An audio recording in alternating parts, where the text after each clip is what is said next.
भारत को एशिया के अंदर अब एक ऐसा व्यापारिक साझेदार मिल चुका है जो कि भारत के साथ अपने व्यापार को बढ़ाने के लिए बहुत ज़्यादा उत्सुक है।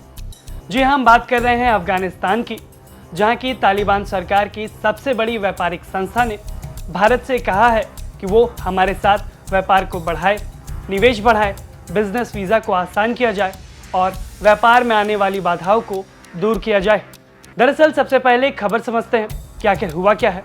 आपको बता दें कि काबुल में Afghanistan chamber of commerce and investment यानी कि ACCI के चेयरमैन सैयद करीम हाशमी और अफगानिस्तान में भारत के राजदूत यतिन पटेल के बीच अहम बैठक हुई, जहां इस बैठक में अफगानिस्तान ने भारत के सामने कई अहम मांगे रखी हैं और कहा है कि दोनों देशों के बीच व्यापारिक प्रक्रियाओं को आसान बनाया जाए, जिसमें बिजनेस वीज़ा जल्द जारी किया जाना, निवेश को बढ़ाया जाना और कृषि, हस्तशिल्प, खनन और खनिज संसाधनों जैसे क्षेत्र में सहयोग को मजबूत करने जैसी मांग की गई है और भारत की ओर से इन सभी प्रस्तावों का स्वागत किया गया है। कहा गया है कि आने वाले समय में दोनों देशों के बीच संयुक्त व्यापार प्रदर्शनियां, बिजनेस फोरम और व्यापारिक प्रतिनिधिक मंडल का आदान प्रदान बढ़ाया जाएगा।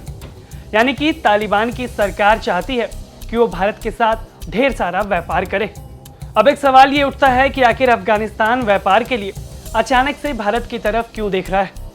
अगर हम पिछले कुछ सालों के आंकड़ों पर नजर डालें तो इसकी वजह साफ तौर पर दिखाई देगी।